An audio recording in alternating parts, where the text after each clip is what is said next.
আন্তর্জাতিকভাবে আলোচনা করে শ্রমিকদেরকেই স্মরণ করা হয়, শ্রমিকদের মর্যাদা শিক্ষা করা হয়, তাদের অধিকারের স্বীকৃতি দেওয়া হয়, অধিকার আদায়ের পর্যালোচনা করা হয় এবং সামনে যাতে আরো ভালোভাবে শ্রমিক অধিকারের উপরে কাজ করা যায় সেই বিষয়ে অঙ্গীকার ব্যক্ত করা হয়।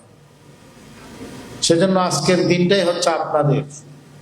সেজন্য আমাদের রেমিটেন্স যোদ্ধা একেবারে প্রান্তিক জনগোষ্ঠী সহ সকল পর্যায়ের শ্রমিকদের জন্য আমাদের শুভকামনা, দোয়া করছি।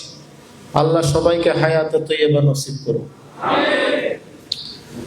প্রথমেই আমাদের স্মরণ করতে হবে, আমাদের এই যে বর্তমান বাংলাদেশ আমরা পেয়েছি, ইতিহাসের দীর্ঘ ধারাবাহিকতায় পেয়েছি। ব্রিটিশ বিরোধী অসংখ্য আন্দোলন হয়েছে, ফরাইজি আন্দোলন, তিতুমিরের বাসারকেল্লা আন্দোলন সহ, ফকির বিদ্রোহ সহ, কৃষক বিদ্রোহ সহ অসংখ্য আন্দোলন হয়েছে। সর্বশেষ 1857 সালের সিপাহী বিদ্রোহ হয়েছে।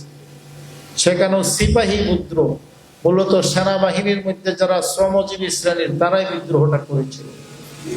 সর্বশেষে আমরা 47-এর আন্দোলনের মাধ্যমে স্বাধীন হয়েছিলাম।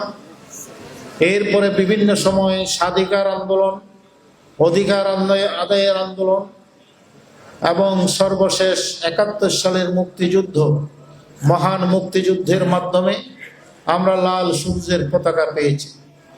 কিন্তু মুক্তিযুদ্ধের যে ঘোষণাপত্র ছিল, সাম্য, সামাজিক সুবিচার এবং মানবাধিকার, সেটা প্রতিষ্ঠিত হয়নি। বারে বারে সেই অধিকারকে ভুলণ্ডিত করা হয়েছে। সেজন্য বিভিন্ন সময়ে আমরা অধিকারের আন্দোলন করেছি, ভোটাধিকারের আন্দোলন করেছি, সামরিক শাসন বিরোধী আন্দোলন করেছি। এই সমস্ত আন্দোলন সর্বশেষে 24-এর যে জুলাই আন্দোলন, সকল ক্ষেত্রে যদি আমরা পরিসংখ্যান নেই তাহলে মৌলিকভাবে ছাত্ররা আন্দোলন শুরু করলেও এখানে শ্রমজীবী শ্রেণীর সম্পৃক্ততা ছাড়া কোনোদিন কোনো আন্দোলন সফল হয়নি। এই 24-এর গণ আন্দোলনেও 62% থেকে 83% পর্যন্ত বিভিন্ন স্টাডিতে আসছে, এখানে সিংহভাগ শ্রমিকদের অবদানের কারণেই আমরা দীর্ঘ 1.5 যুগের ফেসিবাদ মুক্ত হয়ে একটি নতুন বাংলাদেশ পেয়েছি। এখানে আমাদের চট্টগ্রামে 3 জন শাহাদাত বরণ করেছে। 16 জুলাই শহীদ আবু সাঈদের কথা সকলে স্মরণ রাখে, কিন্তু শহীদ আবু সাঈদের সাথে আরো 5 জন, মোট 6 জন শাহাদাত বরণ করেছে 16 জুলাই 2024। আমাদের চট্টগ্রামে ওয়াসিম আকরাম, ফয়সাল আহমদ শান্ত এবং ফারুক হোসেন, এখানে 2 জন ছাত্র এবং 1 জন শ্রমিক। একই দিনে ঢাকায় সুজন মিয়া এবং শাহজাহান আলী, এই 2 জনেই শ্রমিক। তাহলে 16 জুলাইতে যে 6 জন শাহাদাত বরণ করেছে তার 50% হচ্ছে শ্রমিক। এবং যে ফেসিবাদ কায়েম হয়েছিল, সেই ফেসিবাদ কায়েমের সূত্রপাত হয়েছিল 2006 সালের 27 অক্টোবর গাজীপুরের শ্রমিক নেতা রুহুল আমিনকে হত্যার মাধ্যমে। কাজে শ্রমিকদের উপর আঘাত করে ফেসিবাদীরা ফেসিবাদ কায়েম করে, আবার শ্রমিকেরাই রক্ত দিয়ে ফেসিবাদ থেকে মুক্ত হয়। সেজন্য ব্রিটিশ বিরোধী আন্দোলন থেকে শুরু করে 24-এর গণ অভ্যুত্থান পর্যন্ত সকল শহীদদেরকে আমরা স্মরণ করছি এবং বিশেষভাবে শ্রমিকদেরকে স্মরণ করছি তাদের অবদানের জন্য। আল্লাহ সকলকে শাহাদাতের মর্যাদা নসিব করুন।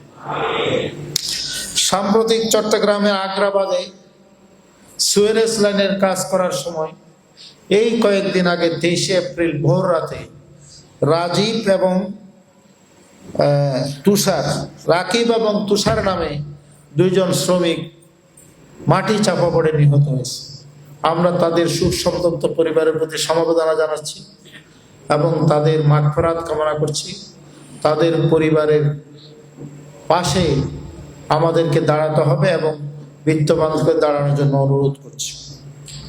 বিলস যে স্টাডি দিয়েছে সেই অনুযায়ী বিগত 3 মাসেই জানুয়ারি থেকে মার্চ এই 3 মাসে সারা দেশে 186 জন শ্রমিক কর্মক্ষেত্রে নিহত হয়েছে। আমরা সকলের মাগফিরাত কামনা করছি এবং এর একটি অংশ আমাদের চট্টগ্রামের বিভিন্ন শিল্প কারখানায়ও আসে। সবচাইতে বড় দুর্ঘটনা সাম্প্রতিক আমাদের 2022 সালে যে সীতাকুণ্ড বিএম কন্টেইনার ডিপোতে যেটা হয়েছিল, সেখানে প্রায় 47 জন শ্রমিক এবং উদ্ধারকারী কর্মী নিহত হয়েছে। এইভাবে পরিবহন খাতে এবং মিল ফ্যাক্টরিতে মৌলিকভাবে নিরাপত্তা ব্যবস্থাকে সঠিকভাবে সংরক্ষণ না করার কারণেই শ্রমিকেরা এইভাবে মৃত্যুবরণ করে।